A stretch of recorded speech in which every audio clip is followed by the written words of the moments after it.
복지천국의 대표 나라 스웨덴을 알고 계시나요? 의사와 주차 단속 요원의 급여 차이가 거의 나지 않는 그런 나라 말이죠. 적당한 복지는 많은 사람들을 행복하게 하지만 과도한 복지로 인해서 나라의 인재들이 해외로 빠져나가는 현상을 겪고 있는 게 스웨덴의 현실입니다. 물론 스웨덴에 거지는 없습니다. 일하지 않아도 먹고 살 만큼 복지가 잘 되어 있으니까요. 하지만 개천에서 용나는 일이 없다는 것도 또 다른 이면에 자리 잡고 있죠. 의사들은 해외로 도망치려고 하고 있고 외국인들은 스웨덴으로 이민을 가려고 하고 있는 상황입니다. 스웨덴 국민들의 질이 점점 낮아지고 있는 이유죠. 스웨덴의 전기기술자도 이런 스웨덴의 참담한 현실에 해외로 이주할 생각을 하고 있는데요. 한국에서 깜짝 놀라버린 그의 사연 만나보시죠. 저는 스웨덴에서 전기공사를 전문으로 하는 기술자입니다. 스웨덴에서 태어나 50년 가까이 살면서 제가 느낀 점이 있습니다. 이제 스웨덴도 예전과 많이 다르다입니다.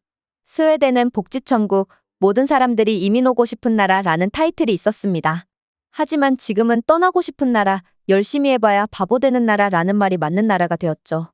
실제로 의사나 다른 전문직들은 해외에서 자격증이나 면허를 취득하고 그곳으로 이민을 갑니다. 왜냐하면 스웨덴은 고소득자에게 엄청난 세금을 매겨서 모두 복지에 사용하고 있기 때문이죠. 때문에 의사나 주차 단속요원의 급여 차이는 거의 없습니다. 물론 고소득자에게 높은 세금을 매겨서 복지에 사용하는 것은 찬성입니다. 하지만 그 정도가 너무 과하면 어떨까요? 오히려 의대 공부하느라 학자금 대출을 받은 의사들보다 학자금 대출 없이 인생을 시작한 주차 단속요원은 벤츠를 타고 다니고 의사들은 대출금을 갚아야 해서 버스를 타고 출퇴근을 한다면 이게 정상적인 나라일까요? 그리고 이런 현상들 때문에 어느 일터에 가더라도 문제점이 나타납니다. 사람들은 늘 적당히만 하자, 남들보다 일을 덜 하자라는 생각이 이제는 머릿속 깊숙이 박혀있죠. 과도한 복지가 만들어낸 북한과 같은 현상이 일어나고 있습니다. 저도 나름대로 전기 쪽에서는 이름 좀 날리는 사람이라서 소득이 높은 편이었습니다. 10년 전까지만 해도요. 당시에도 세금을 많이 떼가긴 했지만 불만은 없었습니다. 덕분에 스웨덴에 거지는 없고 그로 인해서 비교적 다른 유럽 국가들과 비교해서 안전한 나라가 되었으니까요. 그리고 많은 스웨덴 사람들은 이런 스웨덴이 자랑스럽고 이곳에서 태어나서 너무 행복하다는 말을 할 정도였습니다. 하지만 이게 정도가 너무 지나치다 보니 적절한 선을 넘어버렸죠. 뉴스에 나왔던 이야기인데요. 배관공이 팔을 다쳐 정형외과를 찾아서 그를 치료해 주었던 의사가 저녁에 자전거 출장 수리 투잡을 하느라 어느 집에 방문했는데 그날 치료받았던 배관공의 집이었다는 이야기 말이죠. 팔이 다쳐 자전거를 수리할 수 없었던 그 배관공 환자는 비싼 비용을 지불하고 투잡을 뛰고 있는 자전거 수리기사이자 의사를 불렀고 두 남자는 서로 마주보고 당황스러웠다는 그 내용 말이죠. 스웨덴 사람들은 이 사건이 일어났던 시기 누구보다도 서로 일을 열심히 하지 않으려고 하는 모습으로 바뀌어 갔습니다. 저 또한 이런 스웨덴 내부의 사정이 점점 마음에 들지 않기 시작했습니다.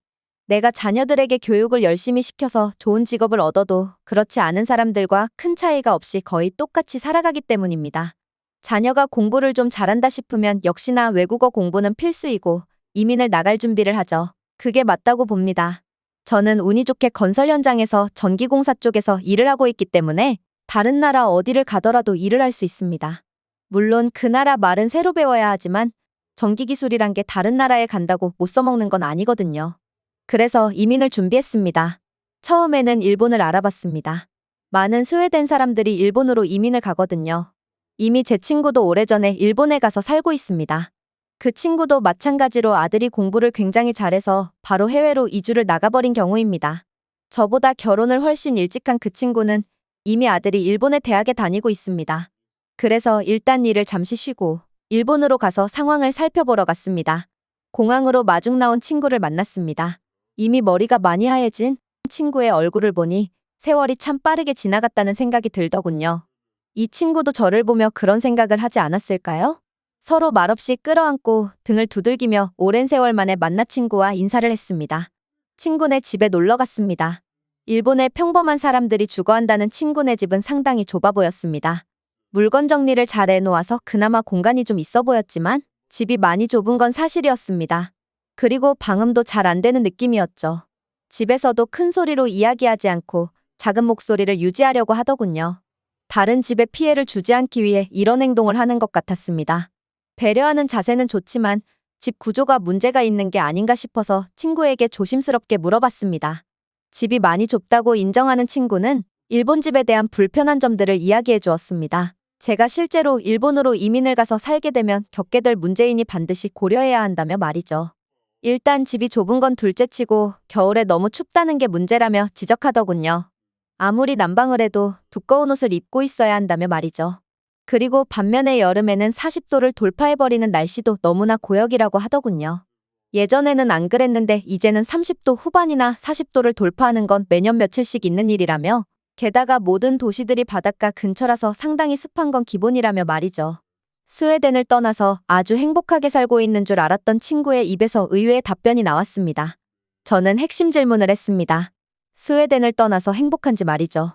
친구는 곰곰이 생각해보더니 스웨덴처럼 의사와 주차관리 요원의 연봉이 비슷한 것은 아니고 노력한 만큼 벌어가는 사회는 맞지만 돈을 뽐내면 안 되는 사회 분위기, 조용하게 숨어 지내야 할 것 같은 사회 분위기는 답답함을 만들어낸다고 하더군요.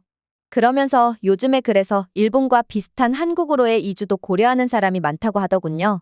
최소한 한국에서는 좁아터진 집에서 살지 않아도 되고 실내에서는 겨울에 따뜻하게 보내고 여름도 시원하게 보낸다며 말이죠. 물론 외부 날씨가 여름에 더운 편이긴 하지만 일본처럼 40도가 넘어갔다는 이야기는 들어본 적이 없다며 자기가 다시 과거로 돌아간다면 한국으로 가지 않았을까 생각이 든다고 하더군요. 그러면서 스웨덴에 남겠다는 선택지는 없다고 말해주었습니다. 친구의 진솔한 이야기를 한참 들었습니다. 그러면서 생각이 많아졌죠. 그리고 제가 일본에 체류하면서 막닥들인 문제점은 또 있더군요. 이동의 자유가 많이 제한된다는 느낌을 받았습니다. 자동차를 구매하기 위해서는 나만을 위해 확보된 주차 공간이 있어야 하고 그 비용이 만만치 않다는 점과 대중교통비가 비합리적이게 비싸서 제 배우자나 자녀들이 어디를 이동하기에도 상당히 부담이 되겠구나 싶었습니다. 게다가 고속도로를 타고 여기저기 놀러 가고 싶어도 톨게이트비가 상상을 초월할 만큼 비싸다는 것이죠. 저는 늘 차를 타고 다른 곳으로 이동해서 여행하는 것을 좋아하는데 일본에서는 그런 삶은 불가능할 것 같았습니다. 그래서 한국에서 살고 있는 스웨덴 사람들이 운영하는 인터넷 사이트에 가입했습니다. 여러 가지 자료를 찾아보다가 저와 가족들에게는 무조건 한국이 맞다는 결론을 내렸습니다. 일단 제 라이프 스타일에 맞게 한국은 고속도로 통행료가 일본보다 최대 5배는 저렴했습니다.